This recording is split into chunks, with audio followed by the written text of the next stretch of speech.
Hello, আসসালামু আলাইকুম। সিরাজদা বলছেন? জি দাদা, আমার নাম হচ্ছে আমি জুলফিকার আলী লালু। মানে ওই রানুদা সম্ভবত আপনাকে আমার কথা বলেছেন। মানে ওই যে ফিল্মে আপনার ওই প্রম্পটিং অ্যাসিস্ট্যান্সি করার জন্যে। জি জি জি জি জি জি দাদা।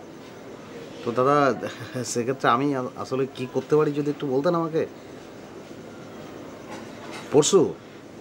জি দাদা, নিশ্চয়ই নিশ্চয়ই দাদা। পরশু ঠিক কটার সময় আসবো একটু বলবেন? 10টা নাগাদ?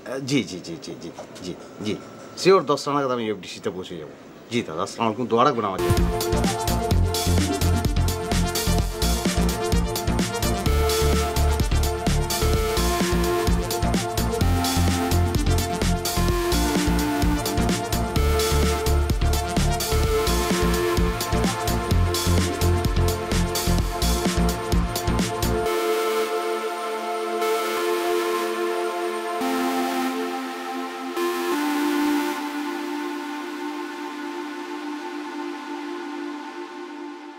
নাজিম ভাই, এই সংখ্যায় আপনার নিউজটা কিন্তু হেভি হয়েছে।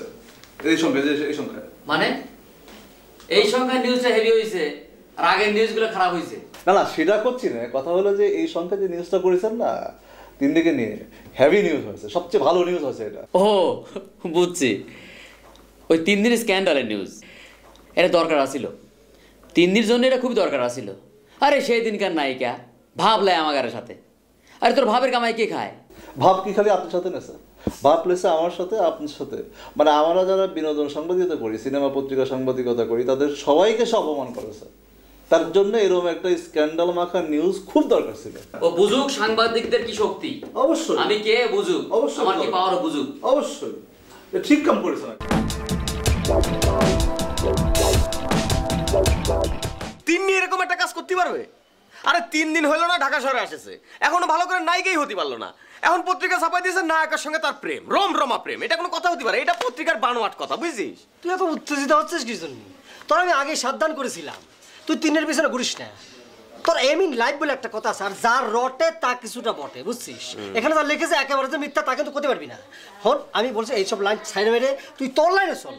তোর এমিন লাইফ বলে একটা কথা আছে না? আরে তুই চুপ করতো, কি তুই এসব কিছু বুঝবি না। এসব হচ্ছে মনের ব্যাপার, মন থেকে আসতে হয়। তোমার তো এসবের মধ্যে নেই। তুমি এই কি হয়েছে, এত চেঁচামেচি হচ্ছে কেন? কিচ্ছু হয়নি ভাই। দেখেন আপনি, এই যে 3 দিনে নিয়ে একটা স্ক্যান্ডাল ছাপা হয়েছে, এটা কি 3 দিন হতে পারে ভাই? আপনি বলেন। আমাকে নড়াইলের মেয়ে, আমি তো খুব ভালো, আপনারা আছেন, আমি খুব ভালো করে চিনি 3 দিন। আচ্ছা ভাই একটা কথা হলো ভাই, আমরা চিনি না 3 দিন। আর এই লাইনটা তো আপনি বুঝেন ভাই, আপনি বুঝান তো।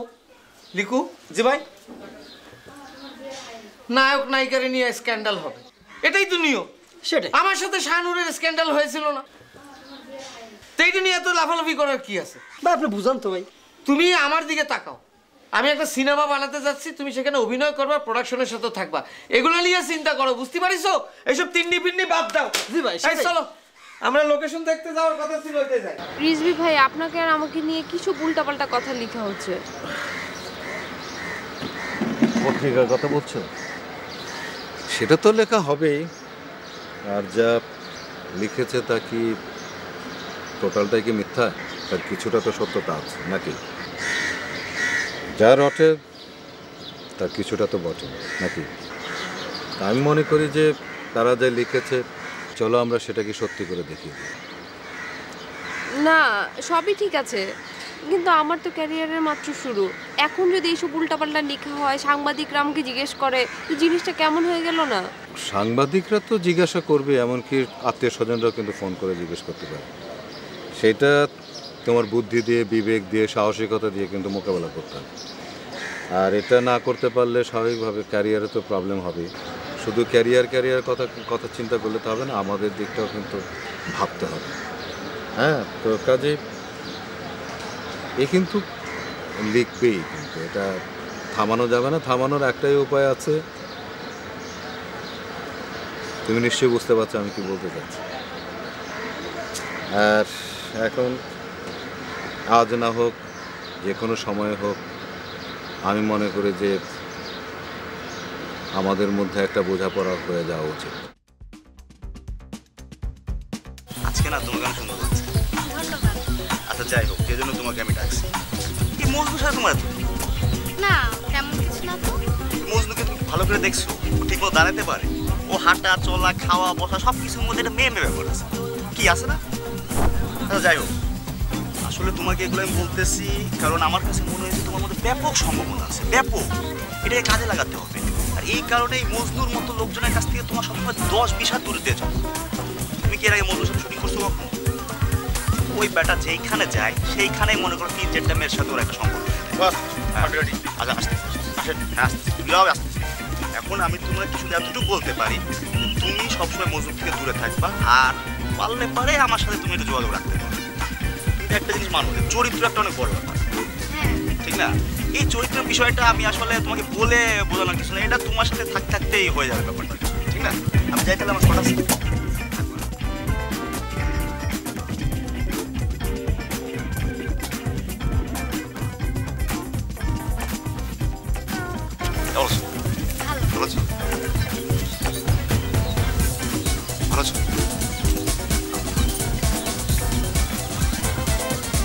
রানা মাসুদের সাথে তো কিছু না তো। কি বলছিল? আমার সম্বন্ধে কিছু বলছিল না? শিওর? শোনো, আমি তোমাকে একটা জিনিস বলি, এই ইন্ডাস্ট্রিতে টিকতে গেলে, ভালো কিছু করতে গেলে, ক্যারিয়ার করতে গেলে একটু চোখ কান খোলা রাখতে হবে। তুমি যে ওকে পাত্তা দিছো, তুমি যে ওর সাথে কথা বলতেছো, এটা কিন্তু অনেক বেশি করে দিচ্ছো, বুঝতেছো? ও সম্বন্ধে কি জানা আছে তোমার? ওটা ছ্যাঁচে না। আমি তো পেমেন্ট পাই, ও কি করে? ও তো পেমেন্ট তো পায় না, ও নিজের টাকা দিয়ে তারপরে পাঠাতে যায়। আপনি বেসিক্যালি মিউজিক ভিডিও, তুমি তো জানো যে আমি তো মিউজিক ভিডিও কিন্তু আসলে না, আবার শুটিং শুরু হবে। তোমার যা চেয়ারা টেয়ারা আছে তুমি কিন্তু এটা ভবিষ্যতে এটা দিতে পারো। ওই যে অশিক্ষিতরা তুমি জানো? হ্যাঁ, ওই যে লাল রঙের যে টি শার্টটা গায়ে, কার জানো? তো তোমার স্বপ্নটাকে বড় করো, সিনেমা করবা, এইটা মাথায় রাখো, ঠিক আছে? আমি যত জানি তোমার ফ্যামিলিও শিক্ষিত।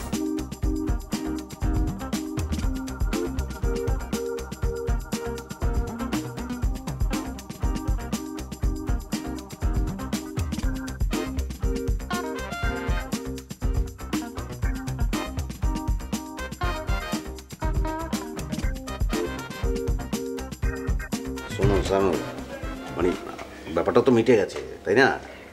মানে ওটা নিয়ে নতুন করে মানে ওনারা তখন আসবেন, আর যদি নতুন করে সিন ক্রিয়েট করেন সেটা ঠিক হবে না। মানে আমি বলছি যে আপনার তো একটু হুটোপাটি করার অভ্যাস আছে, অস্থির, সেটা থাকলে কিন্তু চলবে না। আর সবি ভাই নিজে আমাকে বলেছেন যে উনি ব্যাপারটা নিয়ে উনি একটা আফসোসের মধ্যে আছেন, মানে অতীতে যে বিষয়টা ঘটেছে সেটা ঠিক হয়নি, উনি বলে চলে এসছে। সবিতা না ভাই, বসুন না। ভালো আছেন শ্যামল বাবা? ভালো আছি, আপনি ভালো? জি ভালো আছি। তো ঘটনা হয়েছে যে সবি ভাইয়ের পক্ষ হয়ে মানে আমি কিছু কথা বলতে চাই। সেটা হচ্ছে যে শ্যামল বাবার যা হওয়ার হয়ে গেছে, মানে কাজের মধ্যে তো কত কিছুই হতে পারে, তাই না? ভালো হতে পারে, খারাপ হতে পারে। তাছাড়া সবি ভাই নিজেও ব্যাপারটা নিয়ে একটু মানে শঙ্কার মধ্যে আছে, মানে একটু লজ্জার মধ্যে আছে আর কি। তো যা হওয়ার হয়ে গেছে। না সেটা তো নিশ্চয়ই, আমি একটু এমনি তো লক্ষ্মী মেয়ে, মাথাটা একটু গরম, আমি বুঝিয়েছি। সবি ভাই আপনি কিছু বলেন। এই শোনো শাহানুর, তোমার সঙ্গে আমার অতীতে যা যা ঘটেছে তুমি সব ভুলে যাও। এখন আমার একটাই পরিচয়, ডাইরেক্টর, পরিচালক। আমি আর অন্য কিছু নিয়ে ভাবতে চাই না। আমরা এখন মিলেজুলে কাজ করব। হ্যাঁ হ্যাঁ, কথা সেটাই। ডাইরেক্টর কিন্তু অনেক বড় ব্যাপার। ডাইরেক্টর প্রতি শ্রদ্ধা থাকতে হবে, অতীত মনে রাখলে চলবে না, নাহলে অ্যাক্টিং বেরোবে না। এই খুশিতে আমরা একটু চা খালি কেমন হয়? হ্যাঁ হ্যাঁ, ভালো। এ ভাই, চারটে চা দেন না, আর দুটো করে নিমকি দিও, আমারটা চিনি বাড়িয়ে দিও, তুমি খাও তো।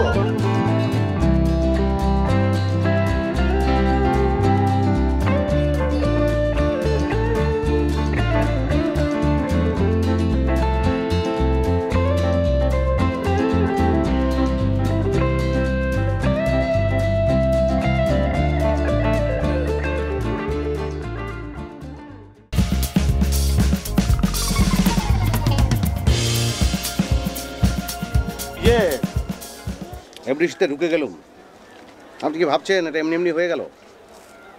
তা কিন্তু নয়। এই শিল্পী সমাজে আপনার মনে করেন যাবতীয় যত শিল্পী আছে তাদের একটা লক্ষ্য কি জানেন আপনি? কি লক্ষ্য থাকে? না, জানি না। সিনেমা, এফডিসি, ওখানে ঢুকতে হবে, অভিনয় করতে হবে, ওখানে সিনেমা বানাতে হবে। তো সেটা কিন্তু একদিনে হয়নি, ওর জন্য কাঠখড় পোহাতে হয়েছে আমার। না, আমি এফডিসিতে আগেও গিয়েছিলাম কিন্তু থাকিনি। কেন থাকিনি জানেন তো? আমি খেয়াল করলাম যে আমার এক্সপিরিয়েন্সের অভাব আছে, ওটা গ্যাদার করতে হবে, বেরিয়ে এলাম আমি। এক্সপিরিয়েন্স গ্যাদার করলাম, তারপর ঢুকলাম। এই কথাটাই আপনাকে আমি কিন্তু পই পই করে বোঝাতে চেষ্টা করি, আর আপনি হুটোপাটি করেন। তা আপনি তো এফডিসিতে ঢুকলেন, আমার কি হবে? আমি ঢুকলাম মানে কি? আপনিও ঢুকে গেলেন? এটা তো পরপর ঘটে যাবে না? কেন ঘটেনি? শফি ভাইয়ের সিনেমাটা আপনি করছেন না? হচ্ছে তো, আরো হবে। আমার সব মনে আছে। আপনার প্রতি আমার যে ফিলিংসটা যে রয়েছে সেটা আপনাকে বুঝতে হবে, না বুঝলে তো চলবে না। আপনি কি মনে করেন আমি ভুলে গেছি রানুদা আপনার সঙ্গে কি করেছে? আমি ভুলে গেছি? আমার দাহ হচ্ছে না, আমার ভিতরে প্রদাহ হচ্ছে না? রানুদা যে মানে গায়ে যে এরকম হাত দিয়েছিল না রানুদা, সেটা আমি ভুলে যাবো এত সহজ? ভাবছেন যে ওনার সঙ্গে বেইমানিটা কবে করবো? এক সপ্তাহের মধ্যে বেইমানি করবো। কি করবো জানেন তো? একদম সোজা কোকসে বড় বড় এক লাথি মারবো, ট্যাক করে একটা শব্দ হবে, মুখ দিয়ে ফ্যাপসাটা বেরিয়ে যাবে ব্লাডারের মতো, বুঝতে পেরেছেন? ও তখন টের পাবে। ঝালমুড়ি খাবেন নাকি? কি ঝালমুড়ি খাবো? আমার খিদে লাগছে, আমি ভাত খাবো। ও আছে কি বলছেন আপনি? ভাত খাবেন কেন? না খিদে লেগেছে তাই না? হ্যাঁ সেটা তো লাগতেই পারে। কোথায় খাই বলুন তো? আমি কি জানি। ও না, সে তো এদিকে মানে আমি যে জায়গায় ভাবছি যে গিয়ে খাবো, সে তো আবার যেতে যেতে বিকেল হয়ে যাবে। কি করি বলুন তো? থাক, বুঝতে পারিস, আপনার জাতি হবে না, অসুবিধা নাই, খাবো না। আশ্চর্য, রাগ করছেন কেন? খেতে তো হবেই, খিদে যখন লেগেছে। দেখি উঠুন না, আর একটু উঠুন, একসঙ্গে একটু দেখি কোথায় পাওয়া যায়।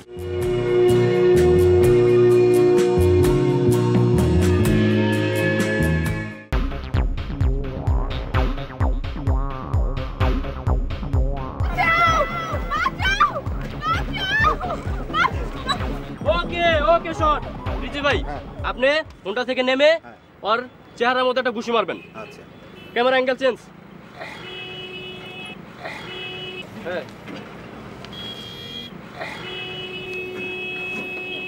তাহলে কি ওয়েস শট? হ্যাঁ, এই আচ্ছা ঠিক আর আছে। আমি কই যাব? ওই যে ধরা আছে, ওখানে ধরা আছে। এই ধরো, ওকে ধরো, ধরো। এই ধরে রাখো। হ্যাঁ, ধরো, ধরো। তুমি ধরেছিলে না? হ্যাঁ আচ্ছা ঠিক আছে, চলেন শট নেন। হ্যাঁ, ওকে। আচ্ছা এই দেখেন, হ্যাঁ এই ধরা আছে তো, দেখেন ভাই, ডাক্তার সাহেব দেখেন। হ্যাঁ, এই নামলাম আমি। হ্যাঁ, না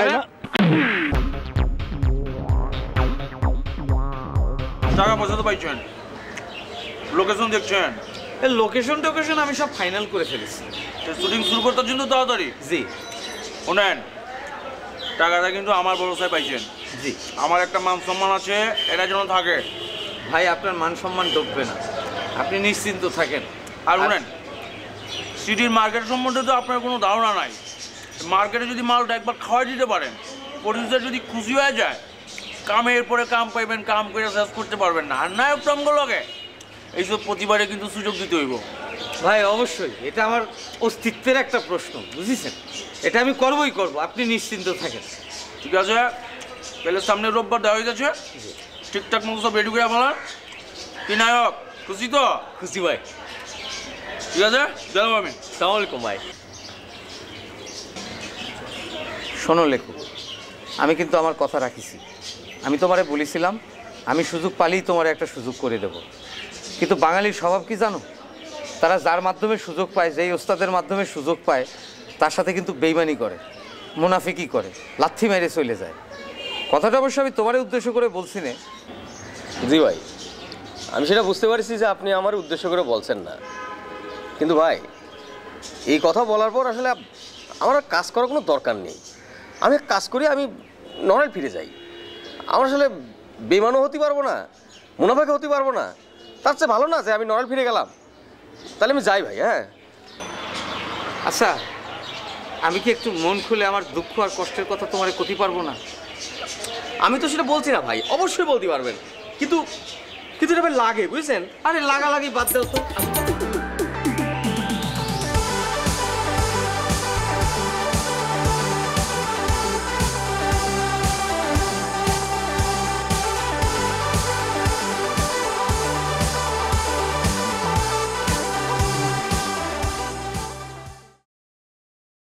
আপনারা বারবার ধরাতে কিন্তু আমি ওই শফি সিনেমায় নায়িকা হতে রাজি হয়েছি, নাহলে কিন্তু হতাম না। আর একটা কথা মাথায় রাখবেন, দিন কিন্তু সবসময় একরকম যায় না, দিন বদলায়। একদিন নড়াইলে আপনার কাছে আমি বারে বারে গেছি, আর আপনি আমারে ফিরাই দিছেন। আজকে সেই আপনি আমারে অনুরোধ করতেছেন। শানুর আপা, আপনি ভাববেন না যে আপনার যখন আমি ফিরে দিছি সেটা হচ্ছে আপনার আমি পছন্দ করি না, অথবা মানে আপনার উপর আমার কোনো রাগ আছে তা না, বিষয়টা তা না। আমি যদি এই মধ্যে জড়াই তাহলে পরে তো আমার টার্গেটে আমি থাকতে পারবো না। আমার যেটা টার্গেট সেটা হচ্ছে যে আমি একদিন না একদিন এই দেশের নায়ক হব, মানে ফিল্মের নায়ক হব। আমি যদি ফিল্মের নায়ক হতে পারি তাহলে আপনি একবার ভাবেন নড়াইলবাসীর বুকটা ভরে যাবে, বড় হয়ে যাবে। নড়াইলবাসী আমার নিয়ে গর্ব করবে, বিশেষ করে আমার মা। আমার মার মুখে হাসি ফুটবে, আমার মা সবাই দেখে বলবে ওই যে লিকু, এ আমার ছেলে, আমার ছেলে। আপনি কি বুঝতে পারছেন ব্যাপারটা? আপনি বুঝতে পারছেন ব্যাপারটা? সেই জন্যই আপনার আসলে ফিরে দিয়েছি, আর কোনো কারণ নেই। আমি ভালো করেই বুঝতে পারতেছি এখন, কিন্তু একটা কথা মনে রাখবেন, ওই শফি যদি কোনো সিন ক্রিয়েট করে এর জন্য কিন্তু সব দায়িত্ব আপনার। আপনি দায়িত্ব নেবেন, নাহলে কিন্তু সিনেমা আমি করব না। কই দিচ্ছি আমি দায়িত্ব নেব, আমি দায়িত্ব নেব। শহীদ ভাই কোনো কিছু করবে না, কারণ হচ্ছে সেখানে আমি থাকবো, আপনি থাকবেন, শহীদ ভাই থাকবে, লালু ভাই থাকবে, সবাই থাকবে। আপনি কোনো টেনশন নেবেন না, আপনি কিচ্ছু হবে না আপনার। আমি আছি আপনার সঙ্গে, ঠিক আছে? ঠিক আছে, তা আপনার কথা যেন ঠিক থাকে, সব দায়িত্ব আপনার। জি শ্যামলা আপা, বুঝে দেন। জি। আসসালামু আলাইকুম, আসা যায়? আরে আসো আসো আসো, বসো। না, এখন তো এই অফিসে বসা যাবে না, আমার প্রতি নিষেধাজ্ঞা আছে। শোনেন, আপনারা তো আমাকে মূল্যায়ন করলেন না, পত্রিকালার আমাকে মূল্যায়ন করছে, এই যে ইন্টারভিউ ছাপছে। তাই নাকি? সময়ের প্রতিশ্রুতিশীল শিল্পী মজনু। আমি অবশ্য টাইম দিতে চাই নাই, মনে করেন 8 থেকে 10 দিন একটানা ফোনের পর ফোন অস্থির করে ফেলছে আমাকে। পরে একটা ডেট দিলাম। ভালো ভালো, লাগা থাকো, কাজে লাগতে পারে। তাহলে এটা থাকলো, দেখেন। আর একটা কথা, আমরাও কিন্তু আর মিউজিক ভিডিওর সাথে বেশি দিন নাই, তাই নাকি? আমরাও কিন্তু খুব শীঘ্রই অ্যাপ্রিসিয়েট করতেছি। ভালো ভালো।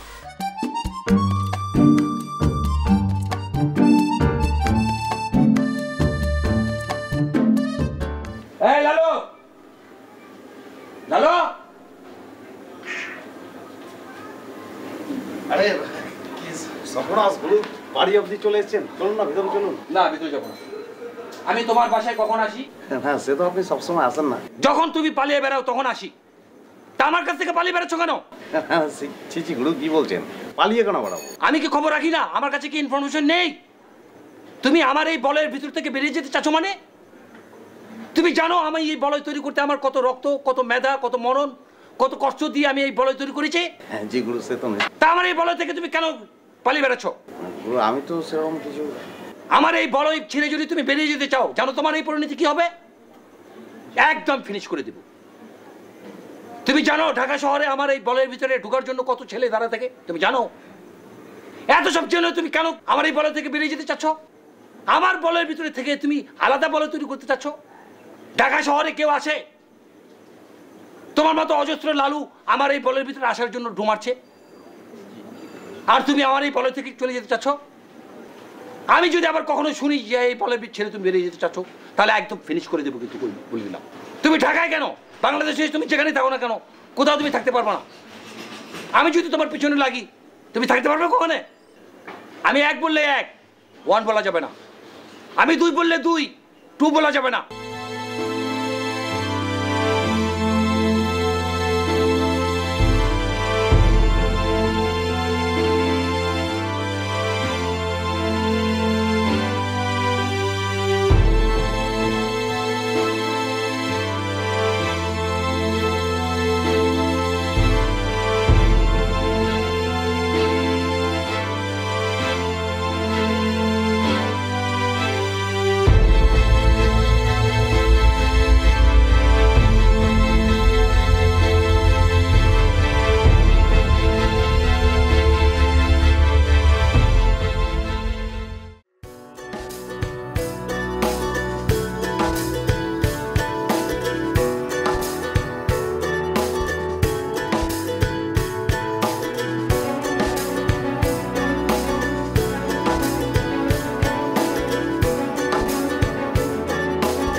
আচ্ছা তোমার কথা মতোই কিন্তু সব কিছু হইতেছে। তুমি কইলা বাসা পাল্টাইতে পাল্টাইলাম, ফার্নিচার চেঞ্জ করতে করলাম, আমি যে তোমার টাকাগুলো দিছি ওগুলা কি করলা সেটার হিসাব দাও। শোনো, প্রডিউসারের কাজ হচ্ছে ডিরেক্টর যখন টাকা চাবে ধুম করে টাকা বের করে দিব। আর এই বড় পর্দার কাজ কি তুমি জানো? এটা হলো জুয়া খেলার মতো। এটা নিয়ে এত চিন্তা ভাবনা করলে হবে না। আরে জুয়া মানে? তুমি তো সুর পাল্টাই ফেলতেছো। টাকা নেওয়ার আগে তো এই কথা বলো নাই। এখন তুমি আমার টাকার হিসাব দাও। আমার নাম হচ্ছে K M Firoz, director of FDC. More than important talking হচ্ছে। তুমি কি কোনো কারণে আমার সন্দেহ করো? যেখানে কোনো সন্দেহ আছে? হ্যাঁ, আমি সন্দেহ করি। আমার মনে হইতেছে কেন জানি তুমি টাকাটা আজে বাজে জায়গায় নষ্ট করতেছো। তুমি কালকে আমার নিয়ে যাবা শুটিংয়ে। হ্যাঁ, কালকে আমি যেতে চাই। কথাগুলো তো অন্যরকম করে কইতে পারো নাকি? টাকা কোনে, টাকা দিছি, হিসাব দাও, ওই জায়গায় লয়ে যাও, এটা করো সেইটা করো, এগুলো কি শুরু করছো? এটা কি মিউজিক ভিডিও পাইছো? আজকে দিলাম, কালকে শুটিং করে এলাম, পরশুদিন হিসাব দিয়ে দিলাম। আল্লাহ তোমার মুখটা যদি না দিত কি কইরা যে খাইতা তা আল্লাহই জানে। মুখ দিছিল দেখে এখনো খাইতেছো তুমি। আমার কাছে কেন জানি মনে হচ্ছে কোথায় কোনো ঝামেলা। তুমি আমার কেন সন্দেহ করতেছো আমি বুঝতেছি না। এত কথা বুঝি না। তুমি আমারে শুট দেখতে নিয়ে যাবে। শোনো, আমার নাম K M Firoz, director of FDC. More than important topic হচ্ছে মানে আমি কোনোভাবেই তোমার কথাবার্তার কোনো কিছু খুঁজে পাচ্ছি না। টাকা দিছো, ইনভেস্ট করছি। তুমি প্রোডিউসার, আমি ডিরেক্টর। আমি যখন টাকা চামো তখন তুমি টাকা না, তুমি কালকে আমার শুটিং দেখতে নিয়ে যাবে বাস। দেবে।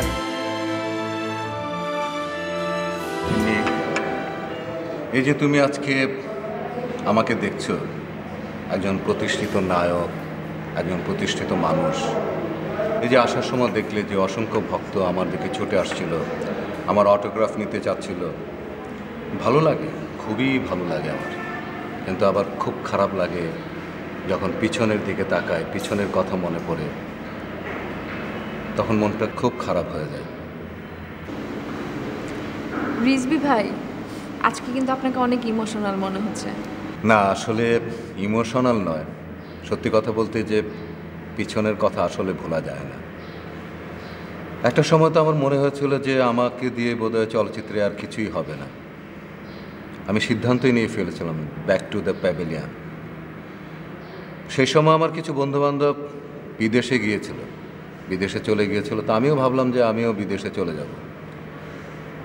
এই মুহূর্তে আমার দুইজন মানুষের কথা খুব মনে পড়ছে। একজন হলো চিত্রালীর এডিটর আহমদ জামান চৌধুরী খোকা, আর একজন মহৎ অভিনেতা এটিএম শামসুজ্জামান। ওনারা আমাকে এরকম একটা রেস্টুরেন্টে আমরা ছিলাম, তো আমাকে বলল যে আমি আমার মনের কথা তাদের বললাম যে আমি চলে যাব, আমাকে দিয়ে আর কিছু হবে না। তো সেই সময় দুইজন জোর দিয়ে আমাকে বললেন যে দেখো, অনেক কষ্ট করেছি যখন, আর 2টা বছর আমাদের জন্য দাও, আর 2টা বছর অপেক্ষা করো, তারপরে যদি এই 2 বছরের মধ্যে যদি তোমার কিছু না হয় তাহলে তুমি চলে যাও। আসলে বিশ্বাস করো যে ওনাদের কথা মানে আমার ভাগ্য, এই 2 বছরের মধ্যে আমার পরিবর্তন আসলো। আমি সুযোগ পেলাম, এবং সেই সুযোগগুলো যখন সিনেমা হলে সেই ছবিগুলো রিলিজ হলো, দর্শকরা সেগুলো সানন্দে গ্রহণ করলো। আমার দিনকে দিন আমার উন্নতি সাধিত হলো। আজকে এই যে আমি দাঁড়িয়ে আছি, একটা শক্ত প্রতিষ্ঠানে আমি দাঁড়িয়ে আছি, আমি বলবো যে ওই 2টা মানুষ যদি আমাকে ওইভাবে আমাকে উপদেশ না দিত, আমি যদি না থাকতাম, তাহলে কিন্তু আজকে এই শক্ত অবস্থানে আমি দাঁড়িয়ে থাকতে পারতাম না। আপনি তো দাঁড়িয়েছেন, আপনি তো আমাদের সবার গর্ব। আমার সবচেয়ে ভালো লাগছে যে তুমি অন্তত বলছো যে আমি একটা শক্ত অবস্থানে দাঁড়িয়ে আছি, এটাই আমার সবচেয়ে বড় সুখ।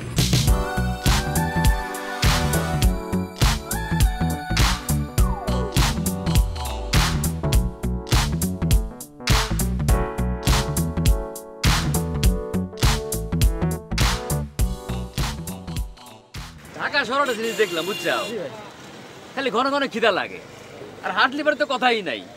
ও, তোমার খিদা লাগে নাই? না, আপনার খিদা লাগিছে ভাই। হ্যাঁ। ও, আসেন তাহলে খাই। চলো।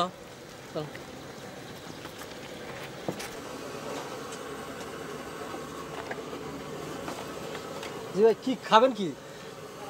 এই সিঙ্গারা খালি হয়। এই 2টো করে 4টা সিঙ্গারা দে তো। খান ভাই। 2টা করে খালি কি খিদা মিটবি? ও, আপনি আরো খাবেন? এই আরো 2টো দে। তুমি 2টা নেবে না? না, আমার 2টোই হবে, অসুবিধা নেই। খান আপনি। আরো 2টো সিঙ্গারা দিস তো।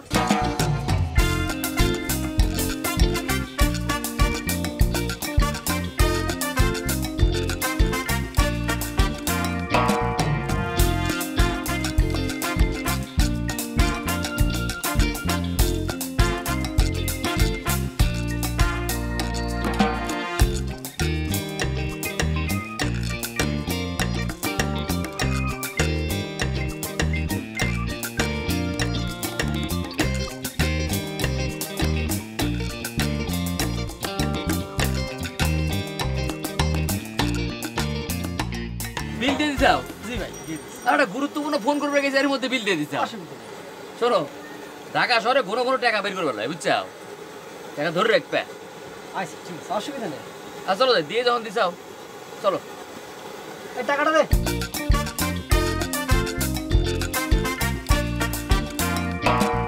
মেলা দিন হয়ে গেল আমি আপনার শিষ্যত্ব গ্রহণ করেছি। জি, মানে আপনার সঙ্গে আমি ঘুরে বেড়াচ্ছি, আপনার রিহার্সাল দেখছি, মানে আমার মেলা ভালো লাগছে। সবচেয়ে ভালো লাগছে আপনি এফডিসিতে ঢুকে গেছেন। ভাই আমার তো একটা ইচ্ছে আছে, মানে আমার তো একটা স্বপ্ন আছে, যেই স্বপ্ন নিয়ে আমি ঢাকা শহরে আসেছি। মনে করেন আমি যখন ঢাকা শহরে আসলাম তখন নড়াইলবাসী কিন্তু আমার আসতে দিতে চায়নি, কেউ আমার আসতে দিতে চায়নি, আমার বন্ধুরা কেউ আমার আসতে দিতে চায়নি। তারা বলে যে আমি ঢাকা শহরে গিয়ে কী করবো, ঢাকা শহরে গিয়ে কেউ ভালো থাকতে পারে না, সবাই নাকি নষ্ট হয়ে যায়।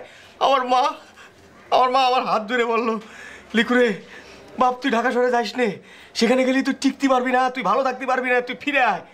আমার মার হাত আমি সরাই দিয়ে বললাম, মা তুমি আমার দোয়া করো, আমি একদিন এই বাংলার নায়ক হব মা, তোমার মুখ উজ্জ্বল করে দেবো।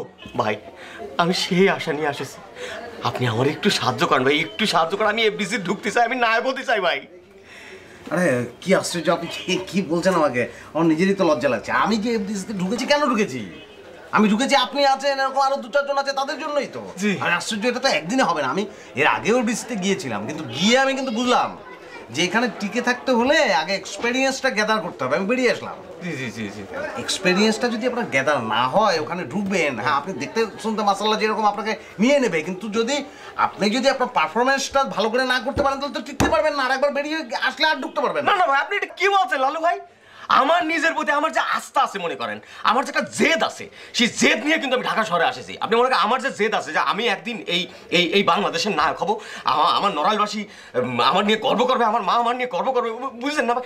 আপনি খালি আমার একবার এফডিসিতে নিয়ে যান, আপনি একজন ডিরেক্টরের সঙ্গে পরিচয় করা দেন, আপনি বলে দিলে আমার হয়ে যাবে ভাই। আপনি একটু করে দেন ভাই আমার। সে বিষয়ে আমার কোনো সন্দেহ নেই, ওটা একবার দাঁড়ালে হয়ে যাবে। একটু সময় তো লাগবে, একটু ধৈর্য ধরুন। রাক্ষস হলে চলবে না তো, সব ফুরিয়ে যাবে কিন্তু তাহলে। জি জি জি, বুঝতে পারছেন তো? সেটা হবে। আর কে বলছে কথাটা? আমি বলছি। কি দিয়ে বলছি? মুখ দিয়ে বলছি, ওটা থাকবে অবশ্যই। কেন ভাবছেন আপনি? অবশ্যই। চা বলুন তো একটু। ভাই চার সঙ্গে আমি নিমকি বলবো? বলুন। জি ভাই 2 কাপ চা দেন, আর 2টো নিমকি দিয়েন।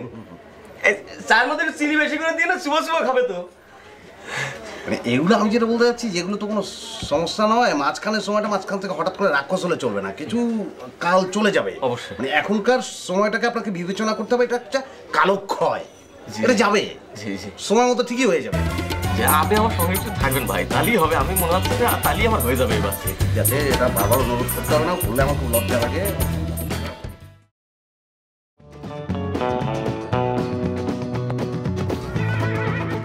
আমার পাঠাইছে, আপনি যদি এখানে থাকেন লালু ভাইয়ের চাকরিও যাইব, তিনিও পাবে, এখানে কাজ করবে না। যান তো ভাই, যান যান, মাথা গরম করেন না, যান।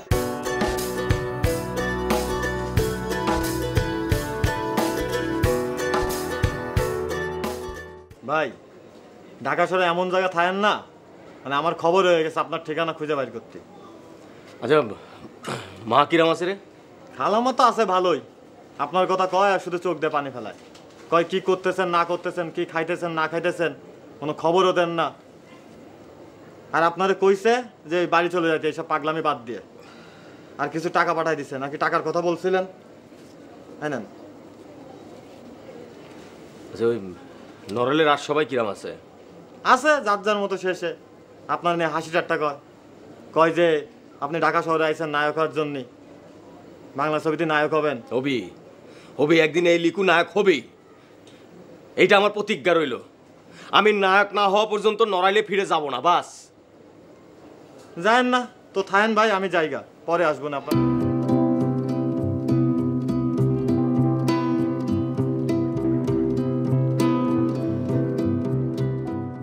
কাজের আমি কখনো ফাঁকি দিই না, আর এগুলো আমার অভ্যাসেও নাই, বুঝছেন? আর অভিনয় জিনিসটাকে আসলে আমি পূজার মতো জপি। আর তাছাড়া ওই যে সাম্পানওয়ালা যাত্রাটা, ওটা তো আমার কারণেই হিট। লোকজন আসলে ওই শেফালি ঘোষ আর রূপালী ঘোষরা একদম মিলাই ফেলে। আর এই যে আমার নামটা রূপালী ঘোষ, এটা তো আসলে আমার দেওয়া না, লোকজন আদর করে ভালোবেসে আমার এই নামটা দিয়েছে।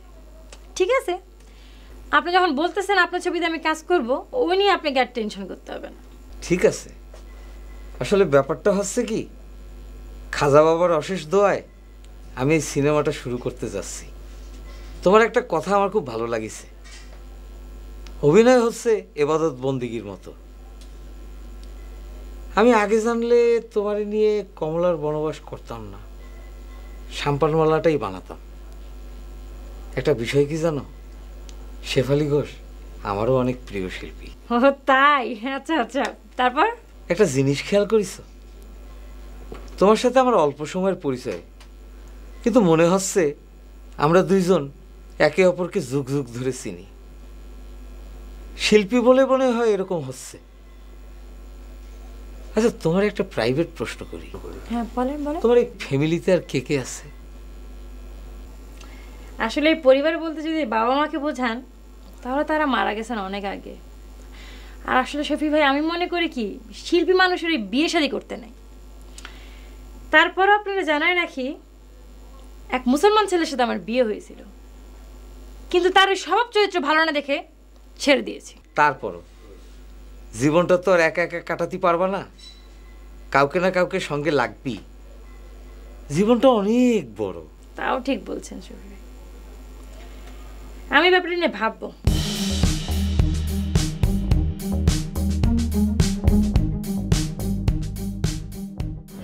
ব্যাপারটা হচ্ছে কি, সফলতা একটার পর একটা সফলতা আসছে। তো ও যে আসবে সে আমি জানতাম, মানে এমনি এমনি তো না, অনেক সময় দিতে হয়েছে।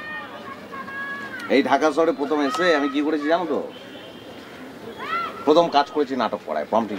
আচ্ছা, লোকের নজরে পড়ে গেল, তো সে তো হবে, কাজটা তো মনোযোগ দিয়ে আমি করেছি। টেনে নিয়ে গেল এফডিসিতে। এফডিসিতে? হ্যাঁ, প্রম্পটিং করছি, ডিরেক্টর হয়ে বেরিয়ে আসবো।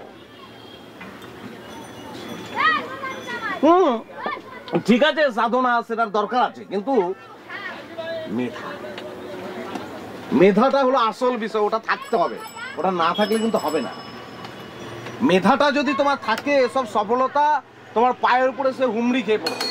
কিন্তু ভাই, ইদানিং তো ওনাকে দেখছি যে নতুন এসে একেবারে হিট হয়ে যাচ্ছে। সে হতেই পারে, ওই যেমন দুম করে আসছে তেমনি দুম করে চলে যাবে। কারণ এটা তো হুটোপাটির বিষয় নয়, সাধনার বিষয়, সময়টা দিতে হবে। এই লালু তার সমগ্র জীবনে কত সময় আমি দিয়েছি জানো? 20-25টা বছর আমার চলে গিয়েছে এই শিল্পের লাইনে। ভাবতে পারছো?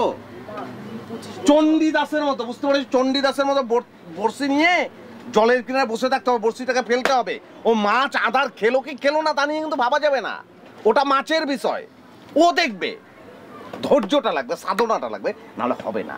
ভাই, সবারই তো উপরে ওঠার পিছনে কারো না কারো হাত থাকে, তো আপনার উপরে ওঠার পিছনে কারো হাত? সে থাকতেই পারে, নানান জনের নানান ধরনের ব্যাপার। কিন্তু আমার একটা অদ্ভুত বিষয় কি জানো, আমি সেই যখন স্কুলে পড়ি তখন থেকে টিচার ফিচারের সব আমার ভালো লাগতো না। মানে আমাকে কেউ শেখাতে পারেনি। আমার যতটুকু যা কিছু হয়েছে তার নিজের চেষ্টা, নিজের মতো করে আমি আমার মতো করে বেড়ে উঠেছি। আর এই যে গুরু ফুরু, এগুলো অত্যন্ত ফালতু বিষয়। গুরু ফুরু আমার ভালো লাগে না। এটা তো কোনো প্রকার চমৎকার চমৎকার, অপূর্ব, অসাধারণ বক্তৃতা। এরকম বক্তৃতা আমি অনেকদিন শুনিনি। আপনি চলুন বাইরে, চলুন বাইরে গিয়ে বাইরে কেন, এখানে ওদের সামনে কথা বলি, অসুবিধা কি? প্রতিভা বিকাশ কেন্দ্র, এখানেই তো বলবো।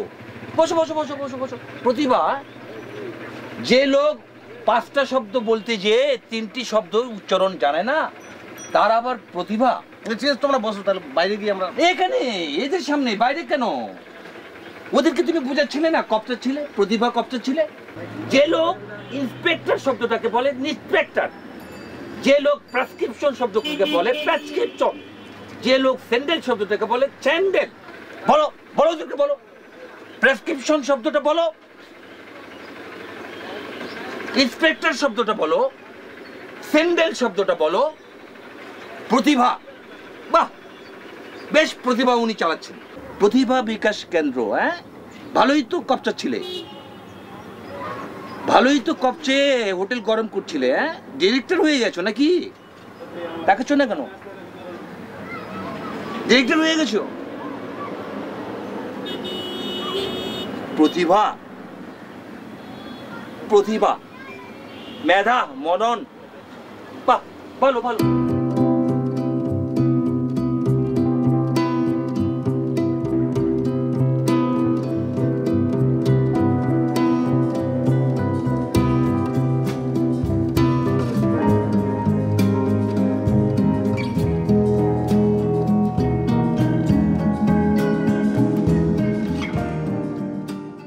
কাজের অগ্রগতি কিন্তু খুব ভালো হচ্ছে। জি ভাই, নতুন একটা নায়িকা যা আবিষ্কার করেছি না, রূপালী ঘোষ, একেবারে সেই রকম।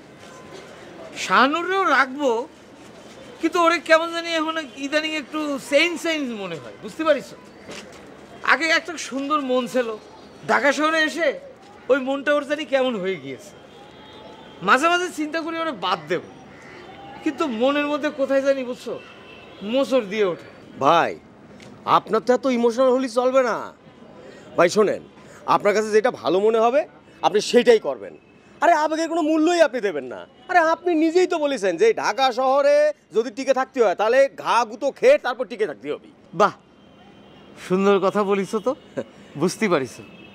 আসলেই এই শহরে আবেগের কোনো মূল্য নেই। জি ভাই, আবেগের কোনো মূল্য নাই, আপনারে কংক্রিট হয়ে যেতে হবে, কংক্রিট, বুঝলেন ভাই? চলো। জি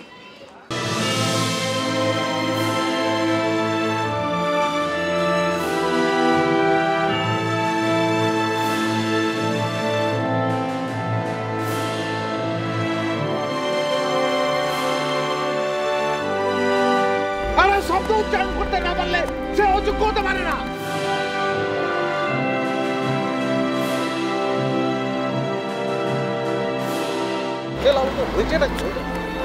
পাচ্ছিস না কেন? এই লাইনে কাজ করার কোনো যোগ্যতা তোর নেই, তোর কোনো যোগ্যতা নেই। হ্যাঁ শফি ভাই, আপনার সাথে তো এই ছেলেটার বেশ সহজ সরলই মনে হচ্ছে। আর ঠিক আছে, ভালো ভালো, সেই জন্যই তো ওর সাথে রেখেছি। না, আপনি খুব ভালো করেছেন, তারা আপনি সাথে রেখেছেন। আর তাছাড়া সাথে রাখাই উচিত, কারণ আপনি নড়াইলের ছেলে, আপনার এলাকার ছেলে, সাথে রাখাই উচিত। কিন্তু শফি ভাই, মানে আমার মনে হয় কি, তারে দিয়ে এখন আপনি এই ছবির মধ্যে অ্যাক্টিং না করাইলেই ভালো, কারণ তার ফেসটা এখন কেউ চেনে না। আর এইসব জায়গায় একটু পরিচিত ফেস না হলে তো এই সিডি কেউ কিনবে না, তাই না? আর এই সিডি যদি কেউ না কিনে তাহলে লাভটা কি হইল? আমার মনে হয় এসব জায়গায় একটা প্রফেশনাল মানুষ আনা দরকার, যার ফেস সবাই চিনে, আপনারও সেটা মানে কাজে লাগবে। তো ঠিক আছে, আপনি খুব ইমোশনাল মানুষ, কিন্তু এইসব ইমোশনাল দিয়ে তো সব কাজ চলে না, যুক্তি তর্ক নিয়ে তো কাজ করতে হবে, তাই না? এই ব্যাপারগুলো আপনি একটু বুঝেন, বোঝার চেষ্টা করেন। সারা জীবনে তো কষ্ট করলেন, আর কত? রিজভি ভাই, আপনি আমার প্রত্যেকটা ছবিতে নায়কের অভিনয় করবেন, এটা আপনার প্রতি আমার একটা চাওয়া। তাতে আমার ব্যবসা হোক বা না হোক, এটা আমি বলছি আসলে আপনার প্রতি আমার এক ধরনের ভালোবাসা থেকে। হ্যাঁ, সব ঠিক আছে, কিন্তু আসলে এটা আমার প্রফেশন। আমাকে আসলে দেখতে হবে যে গল্প, স্ক্রিপ্ট এগুলো ঠিক আছে কিনা। তো আপনি এর আগে যে স্ক্রিপ্টটা আমাকে দিয়েছিলেন সেটা কিন্তু আমার ততটা কিন্তু আমার পছন্দ হয়নি। আমার একটা সাজেশন ছিল। তো আপনার তো ওই গল্পটা শুরু করেছেন আসলে চলচ্চিত্রের একজন নায়কের উপরে গল্পটা আপনি লিখেছেন। তো বেটার আপনি, আমার জীবনের মধ্যে কিন্তু অনেক রকমের চড়াই উতরাই, অনেক বাধা বিপত্তি, অনেক কিছু কিন্তু আমার জীবনটার মধ্যে আছে। তো আপনি আমার এই জীবনটাকে নিয়ে আসলে আপনি স্ক্রিপ্টটা করছেন না কেন? অদ্ভুত, এইটা তো আমি আসলে ভেবে দেখি নাই। তো আমার জীবনের একটু সামান্য ধারণা দেই। আমি গ্রামের ছেলে। জীবনে প্রথম যে অভিনয়ের সুযোগটা আসে সেটা হলো আমি স্কাউট ছিলাম। আমি স্কাউটের একটা ক্যাম্প ফায়ার হয়েছিল মৌচাকে, সেখানে আমি প্রথমে ওখানে অভিনয় করি। তো ওইটার পরে আমার আগ্রহটা আরও বেশি বেড়ে যায়। তো তারপরে একদিন মানে ওই বন্ধুবান্ধবদের নিয়ে একটা নাটক করতে যাই। সেই নাটকটার নাম ছিল সুবচন নির্বাসনে। সেইখানে আমার ওস্তাদ সুভাষ দত্ত, উনি প্রথম আমাকে ওই নাটকে দেখেন, দেখে তারপরে উনি আমাকে প্রচণ্ড প্রশংসা করেন এবং ওইখান থেকে আমাকে চলচ্চিত্রে অফার দেন। সেই ছবিটির নাম ছিল সুন্দরী। সেই সুন্দরীতে আমার অ্যাকশন করার কথা ছিল লাস্ট সিকোয়েন্সে, কিন্তু পরিচালক সাহেব আমাকে দিয়ে অ্যাকশন না করিয়ে নায়িকা দিককে দিয়ে উনি অ্যাকশন করিয়েছেন। করানোতে ওই ছবিটাও কিন্তু ভালো যায়নি, এবং ভালো না যাওয়াতে এটার কি রিয়াকশন হয়েছে আপনি শুনে অবাক হয়ে যাবেন।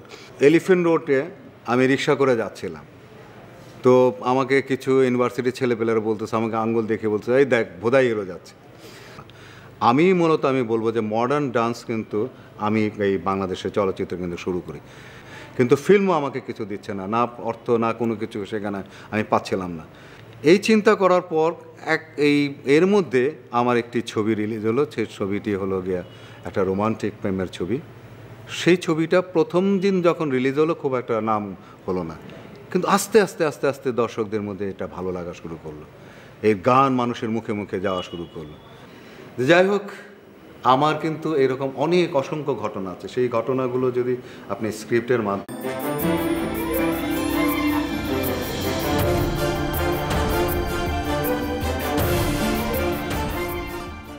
বন্ধু পিন্ডিল, তুই কয়দিন হয়েছে ঢাকা শহরে আসিস, এর মধ্যে তোর একটা কাজের ব্যবস্থা হয়ে গেল। ছবি ভাই নতুন ছবি কন্ট্যাক্ট পাইলো, আর লালু ভাই তো কাজ করেই যাচ্ছে, অথচ আমার কিছুই হইল না রে। ওদিকে মারে ফোন করে করে বলতেছি আমি ভালো আছি ভালো আছি ভালো আছি। আচ্ছা দোস্ত, আমি কি সত্যি ভালো আছি? এখন তো এসব কথা কলি করে হবে না। তোমার তো আমি বহুবার কইছি ঢাকা শহরে আসার দরকার নেই, তুমি নড়াইলেই থাকো, এনে কেউ করো না, তো ভাঙে পড়লে চলবে না। না না না, আমি তো ভাঙে পড়তেছি না, কিন্তু আমার মনের কথা দুঃখের কথা তোর আমি বলতে পারবো না, তুই আমার দোস্ত না। তবে দোস্ত একটা কথা বলে রাখি, এই ঢাকা শহরে আবেগের কোনো দাম নেই। সেদিন এই কথা বলতে গিয়ে শহীবের কাছে কত বড় একটা রিটার্ন পেলাম। কিরাম কিরাম? ওই যে সেদিন শহীবের সঙ্গে তার নতুন ফিল্মের নায়িকা রূপালী ঘোষের বাড়ি গেলাম।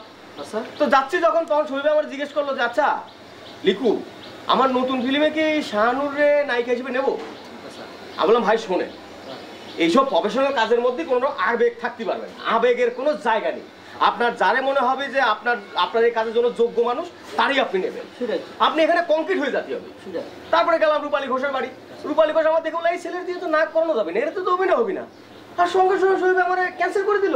আরে আমার ব্যাপারে কংক্রিট হয়ে গেল, এটা কোনো কথা হতে পারে? শহীদ এটা করেছে, নিজের এলাকার সালের সাথে এরকম করতে পারলো। সেই জন্যই বলতেছি আবেগের কোনো মূল্য নেই, আবেগের কোনো দাম নেই। না, খুব খারাপ করেছে তো এটা, সবার ক্ষতি হবে।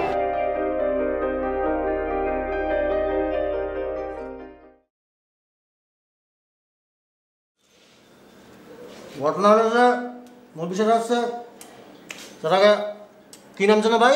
পিন্ডিল বাবু। পিন্ডিল পিন্ডিল বাবু, আরে ভাই কত কিসিমের নাম। দেখো,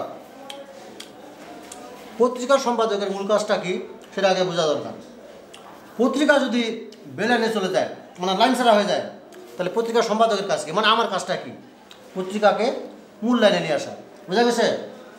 ওই যে নাজির সাহেব আগে কিন্তু ওই রুট লেভেলের লোকজনের ছবি টবি তুলতো, যাদের দিয়ে কোনো কাজ হয় না, পত্রিকার কোনো কাটতে হয় না, এসব ছবি ছাড়া কোনো লাভ নাই। এখন অবশ্য সে কিছুটা বিষয়টা বোঝে। যাক, এই নাজির সাহেবও কিন্তু তোমার নাম আমার কাছে বলেছে। হ্যাঁ, তো মূল দায়িত্ব হলো ছবি কিন্তু ভালো মতো তোলা লাগবে, ঠিক আছে? অসুবিধা নেই, এই ব্যাপারে আপনি কোনো চিন্তা করবেন না ভাই। আমার ছবি তোলার হাত অনেক দিন, বিভিন্ন অ্যাঙ্গেলে আমি ছবি তুলতে পারি। আমার কোন অ্যাঙ্গেল থেকে যে ধরনের ছবি তুলি আপনি দেখলে আশ্চর্য হয়ে যাবেন। কি অ্যাঙ্গেল? যে কোন অ্যাঙ্গেল আপনার ঠিক বোঝাতে পারতেছি না, যে মানে আপনি যে জিনিসটা দেখতেছেন তো, 4টা কোণা আছে না, এই 4টা কোণাকে ধরে বিশেষ অ্যাঙ্গেলে একটা ছবি হয় আর কি। আপনি তুললে বুঝতে পারেন, আপনি দেখাবেন। আচ্ছা, ঠিক আছে ঠিক বোঝা গেছে। এই ছবি ভালো হলে হলো আর কি। তো পত্রিকার কাজটা কি সেটা কিন্তু বোঝার দরকার আছে। পত্রিকার মূল কাজ হলো তেলা মাথায় বেশি করে তেল দেওয়া, একেবারে সবসময় করে তেল দেওয়া লাগবে। তার মানে কি? তার মানে হলো হিট নায়ক নায়িকা আছে, এদের ছবি বারবার ছাপা লাগবে, তাহলে পত্রিকার কাটতে ভালো হবে, নাকি রাজি সাহেব? জি ভাই, আমি তো এখন তাই করতেছি ভাই। এখন তো সুরভি আলতা আকলিমা তকলিমা ওখানে ছবি ছাপি না, এখন যে মৌসুমি শাবনুর তিন্নি 11 ছবি ছাপতেছি। এই দেখেন না, একেবারে বুড়ি মুরগির মতো ছাপতেছে ভাই। সেই জন্যই তো পত্রিকার কাটতে ভালো হয়েছে, ব্যবসা ভালো হয়েছে। আর শোনো, আরেকটা বিষয়, ওই টাকা পয়সার ব্যাপারে কিন্তু কখনো কোনো চিন্তা ভাবনা করবা না, বেতনের বিষয় মাথার মধ্যে রাখবা না, খালি ছবি ছাপাবা, হিট ছবি ভালো ছবি, পত্রিকা হিট, টাকা খালি আসতে থাকবে। ভাই ও কিন্তু খুব ভালো ছবি তোলে ভাই, নড়াইলে খুব মানে মেলা দিন ধরে ছবি তোলে, তো যে কাউকে জিজ্ঞেস করলে পাবেন। আমি ফার্স্টে আপনার একটা ছবি তুলতে চাই, কোন একটা ছবি। আরে না, আমি তো রেডি না, এখন না। এটার মধ্যে আপনার যে অবস্থায় থাকেন, আপনার কালার মনে করেন ফোকাস কালার সবকিছু এটা অ্যাডজাস্ট করার সিস্টেম আছে। আপনি দিয়ে শুরু এখন ওঠেন ভাই, ওঠেন। আমি তো রেডি না।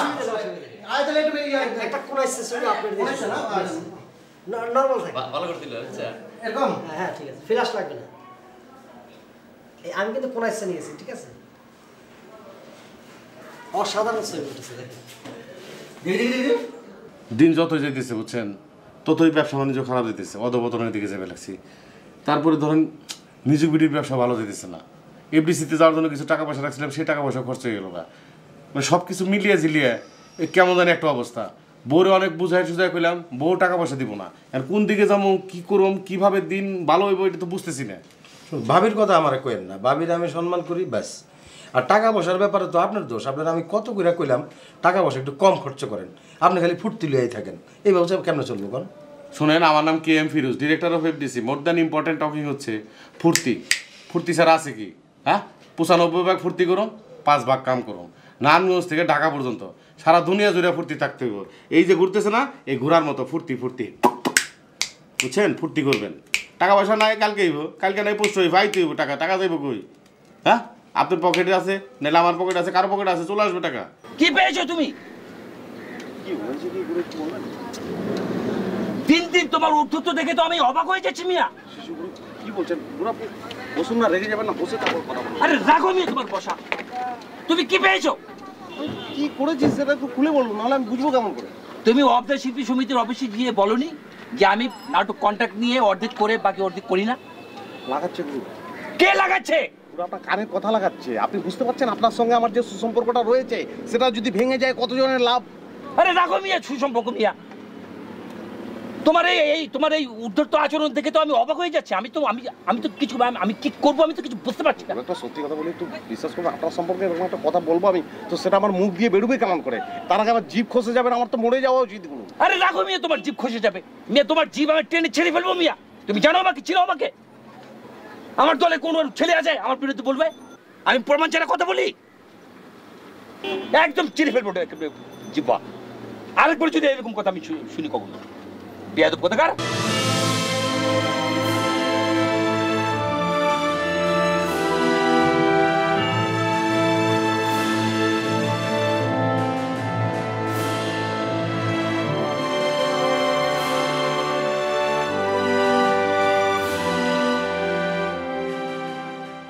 ভাই এই যে আপনার সাথে পরিচয় হলো দেখা সাক্ষাৎ হলো পরিচয় হলো চা খাওয়া খাই হলো আপনি নাটকের আমি নাটকের আপনি রিহার্সেল আসতে বলুন আমি রিহার্সেল করব এটা হবে একটা স্বাভাবিক ব্যাপার তা না করে আপনি রিহার্সেলের নামে আমাকে মারার একটা নিশাব চেপে গেছে আপনার মধ্যে এসব আমি সহ্য করতে পারছি না এসব আমার মোটেও ভালো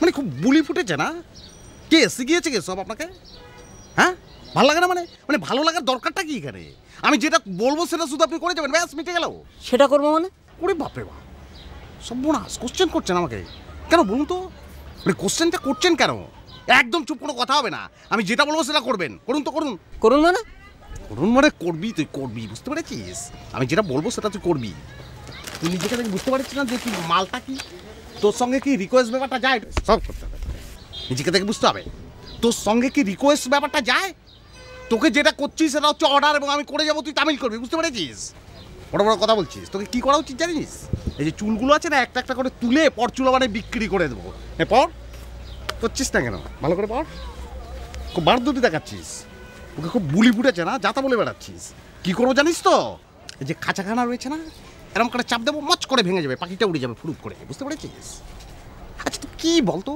হ্যাঁ তুই যদি খুন টুন করিস তোর কিন্তু কিচ্ছু হবে না পুলিশ কেউ কিন্তু তোকে ধরবে না কেন জানিস তো তোকে যে জেলখানায় নিয়ে পুড়বে তুই তো দেশ ও জাতির বোঝা ওখানে একটা বাড়তি মাল কেন নেবে ওরা নেবে না কিন্তু বিষয়টা বুঝতে পারছিস তুই কথা বলছিস না আর শোন এরপর থেকে ভবিষ্যতে আমি কিন্তু এই সব বোঝা বয়ে নিয়ে আনতে পারবো না এগুলো তোর মতো বোঝা মনে হয় আমার কাছে বুঝতে পেরেছিস এগুলো করা যাবে না তুই নিজে আনবি আমি তোকে যখন ফোন করবো তখন তুই এসে এই জামা কাপড় পরে আমার সামনে হাজির হবি কি পারবি না শোনা এই তো লোক কি হয়ে উঠছিস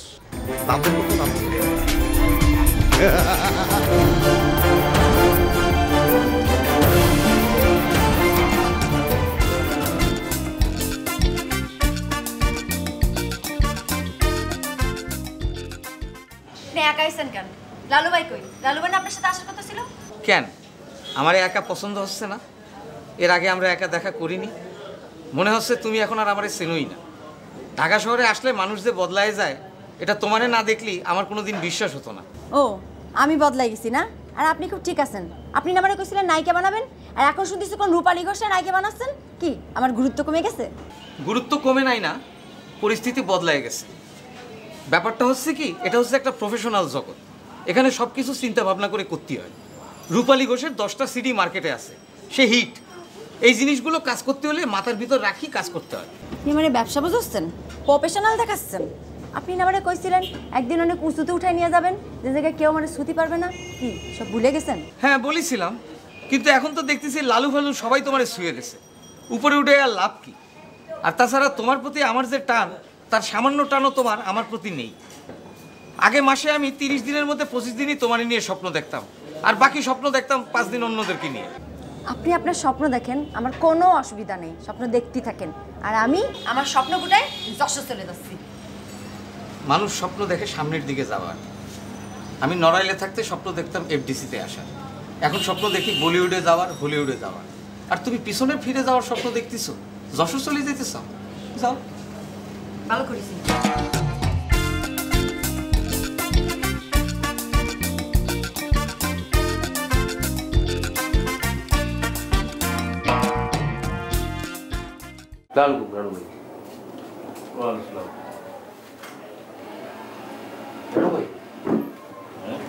আপনি যা যা চেয়েছিলেন তার সমস্ত গুণাবলী আর ওর নাম হলো দোয়েল, পাখির নামে নাম।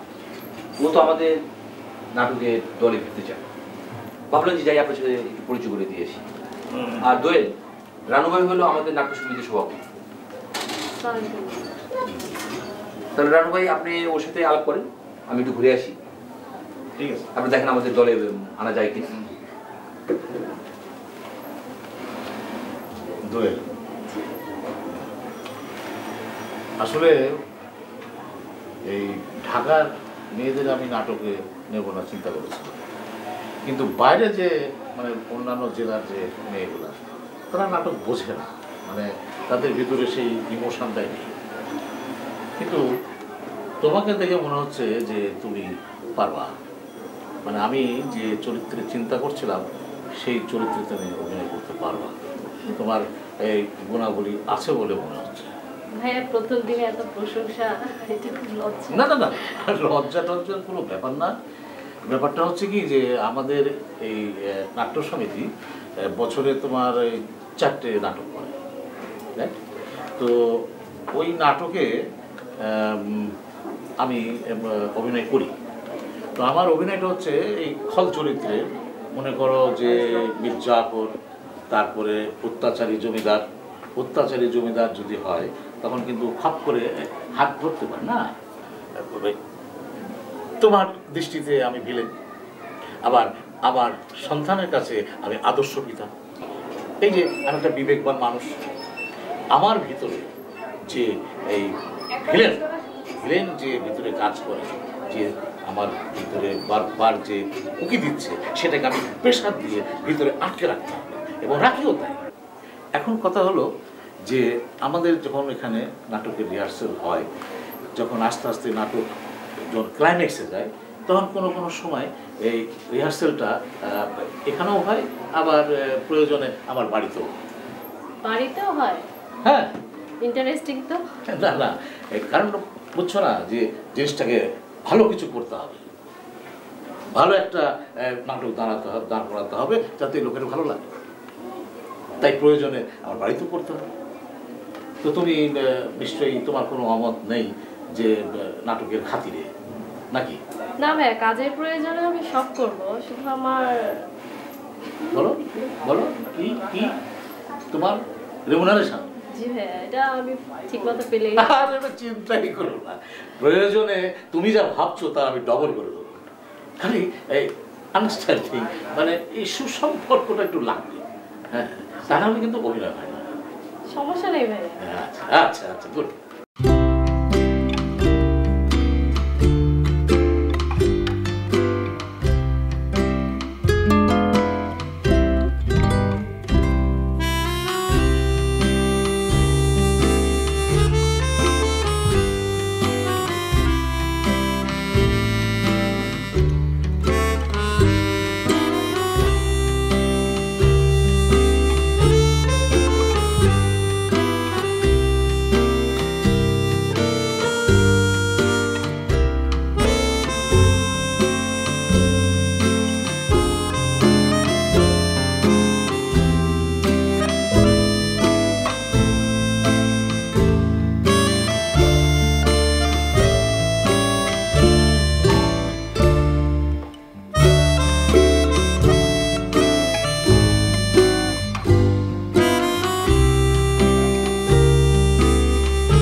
তোমাদের মধ্যে কীরকম রোমান্টিক সম্পর্কটা ডেভেলপ করেছে আমি জানি না।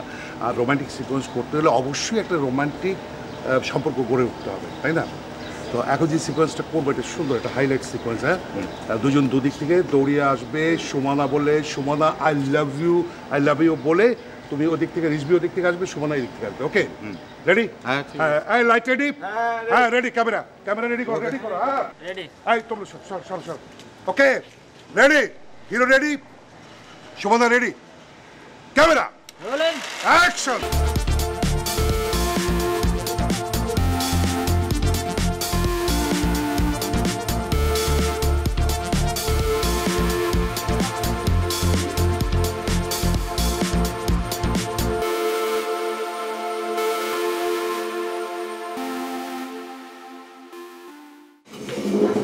এই যে রবি, ইনি হচ্ছেন KM ফিরোজ ভাই, যার সঙ্গে দেখা করার জন্য তুমি অস্থির ছিলা।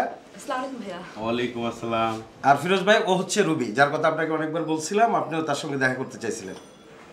তা এখন আমার আবার একটু কাজ আছে, আপনাদের পরিচয় করাই দিলাম, দেখা হইলো, আপনারা কথা বলেন, ঠিক আছে? কথা বলেন। শোনো, আমার নাম হচ্ছে KM Firoz, director of FDC। More than important talking হচ্ছে you are a so sweet, lovely. Thank you ভাইয়া। তোমার হাসি তো সাংঘাতিক।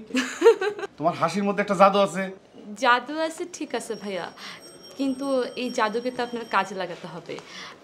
আমি ভাই আপনার সাথে কাজ করতে চাই। কাজে লাগাবো মানে? আলবত লাগাবো। আচ্ছা শোনো, রিসেন্ট আমার একটা ছবি মুক্তি পাইছে, প্রাইভেট লাভ, যে ছবি সারা বাংলাদেশে বিশাল একটা আলোড়ন সৃষ্টি করছে। মানে হিট ছবি, মানে 2-6 মাসে এরকম হিট ছবি মুক্তি পায় নাই। প্রাইভেট লাভ নাম তো শুনি নেই, এটা কবে মুক্তি পাইছে? এমন কোনো লোক নাই ছবির নাম শুনে নাই। আমার নাম KM Firoz, director of FDC। More than important talking হচ্ছে আমার প্রাইভেট লাভ হিট হিট হিট ছবি।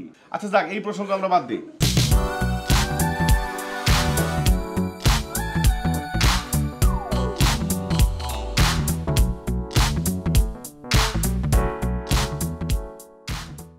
অসাধারণ। তোমার পুরো চেহারার মধ্যে অন্যরকম একটা জাদু, কেমন জানো, তোমার চোখ, ঠোঁট, নাক, কান সব কিছু যেন একত্র কথা বলে। শোনো, তুমি শুধু আমার এক সঙ্গ দিও, আমি তোমার নিয়ে একটা মিউজিক ভিডিও বানাবো, বুঝছো?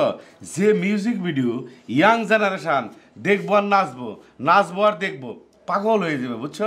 তুমি খালি আমার সাথে থেকো। জি ভাইয়া, আপনার উপর ভরসা করে তো এসেছি।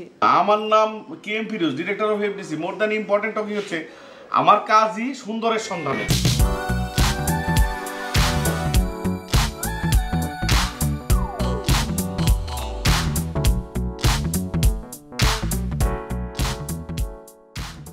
আচ্ছা, এই যে তুমি যশোর চলে যাচ্ছ, এটা কি ঠিক হচ্ছে?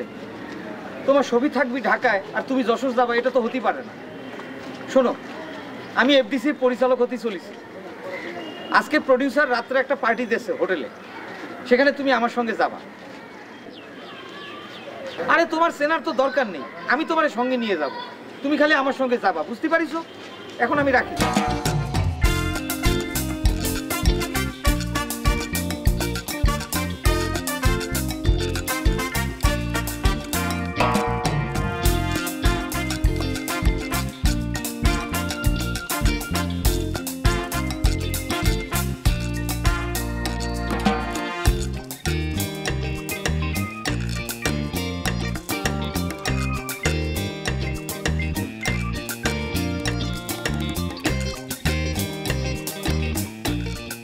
ভাই আমার রুম রেডি আছে? জি স্যার, রেডি আছে। দেন চাবিটা দেন। আর ড্রিঙ্কস সব পাঠিয়ে দিছেন? হ্যাঁ, পাঠিয়ে দিছি, সব ঠিক আছে।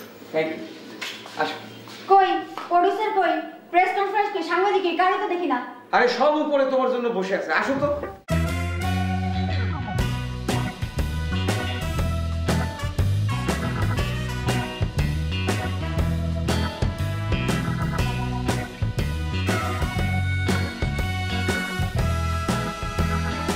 কি ব্যাপার? লোকজন কই? যাই বলে পার্টি হচ্ছে? কোথায়? পার্টি কোথায়? আরে সব তুমি চিন্তা করতেছো তো, তার আগে দরকার তোমার আমার সম্পর্কের ডেভেলপমেন্ট। বুঝি না এসব মিথ্যাবাদী লায়ার। কি করতেছিস তুই? কি করতেছেন? আরে এই এই কই যাচ্ছ?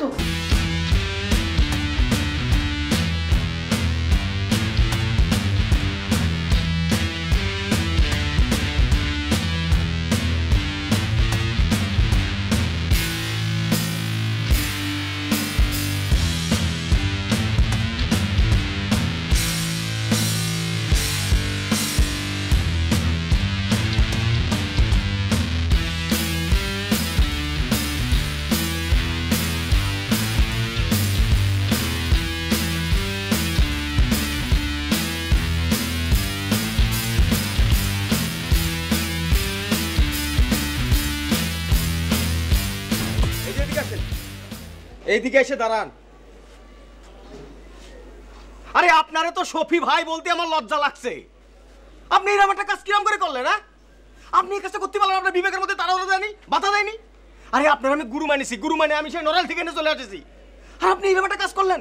আরে আমি আপনার সারা জীবন মাথার পর রাখবো ভাবিছি, আপনার বিবেকে একটুও বাধা দিল না আপনার এই কাজটা করতে? আর বাধা বাধার দরকার নেই, কম্ম যেটা করার সেটা উনি করে ফেলেছেন। তার ব্যাপারটা রাষ্ট্র হয়ে গিয়েছে। আশ্চর্য, মানে কাজটা করতে আপনি পারলেন। আমি হলে তো সালা মুখই দেখাতুম না, হয় জমি বেচে পয়সা খরচ করিয়ে মুখটাকে প্লাস্টিক সার্জারি করিয়ে নিতুম, নয়তো সুইসাইড করতুম। যাকে যা করা করে ফেলেছেন, মুখে তো চুনকালি ভালো করেই মেখেছেন। এখন সূর্যটা ওঠার আগে মানে মানে সটকে পড়ুন, কেটে পড়ুন, মানুষ যেন না দেখে। ও মুখ আর দেখার যোগ্য নয়। চলুন লিখু ভাই, যান কেটে পড়ুন। দরজা ভালো করে আটকে দিন যেন ঢুকতে না পারে।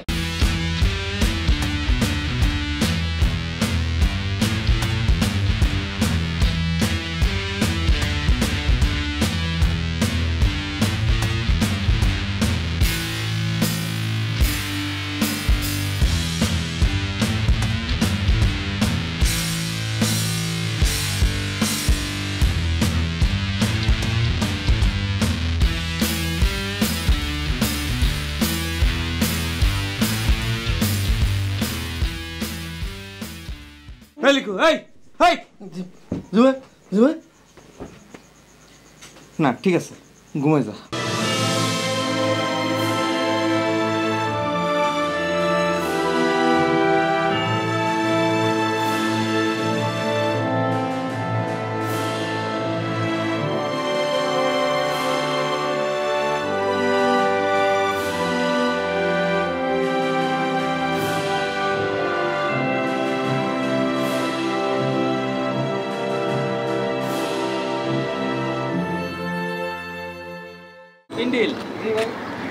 বসি হ্যাঁ, অসুবিধা কি?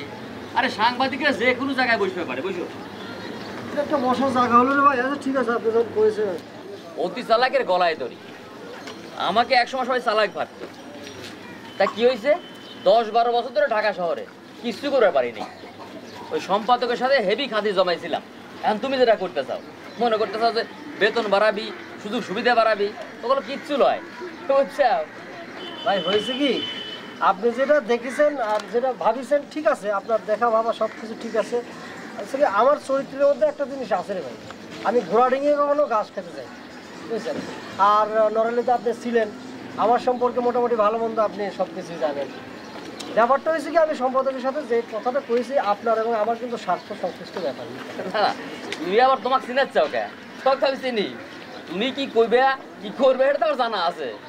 ব্যাপার হলো যে ওই দুজনের মধ্যে একটা পলিসি দরকার, বুঝছো। পলিসির মাধ্যমে তো আগায় যায় মানুষ, বুঝছো। এই পলিসির কথা মনে হতেই একটু বিড়ির নেশা বেয়া বসলো। একটা বিড়ি খাও না? আমি তো বিড়ি টিড়ি খাই না ভাই। তাই? আচ্ছা ঠিক আছে, আপনি যখন খাতে চাইছেন চলেন যাই ওখানে। কি বিড়ি খান? ওই একটা হোলি হইলো আর কি। ও একটা হোলি হলো, কোনো ব্যান্ড নেই না? না, এটা ব্যান্ডই খাই আর কি, যখন যেন পাই। ঠিকই আছে, আপনার যা ইচ্ছে তা খাওয়াই উচিত।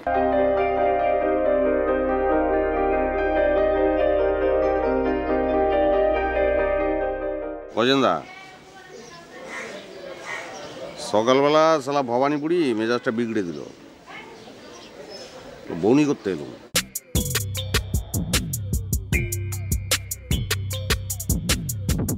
অজেন্দা বলো, কেমন আছেন বলুন তো?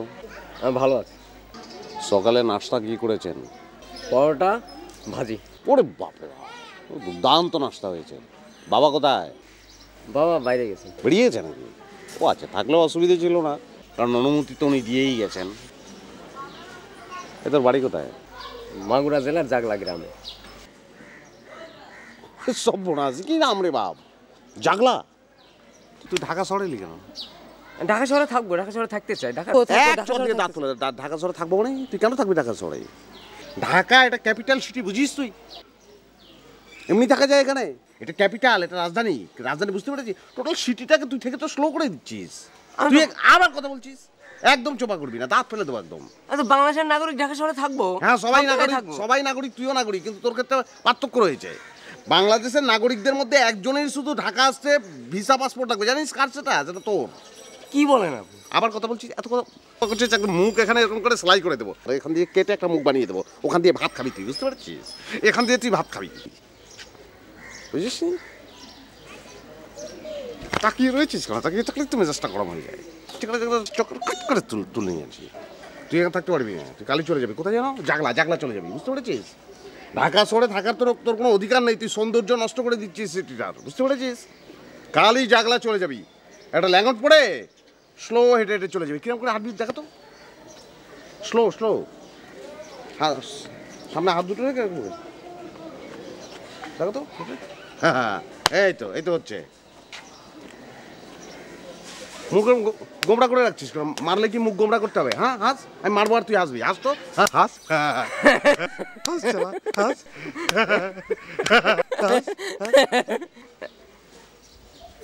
হাসছিস কেন? শালা মারলে হাসে, কি অদ্ভুত জিনিস রে। মারলে কেউ হাসে? কাঁদবি এখন।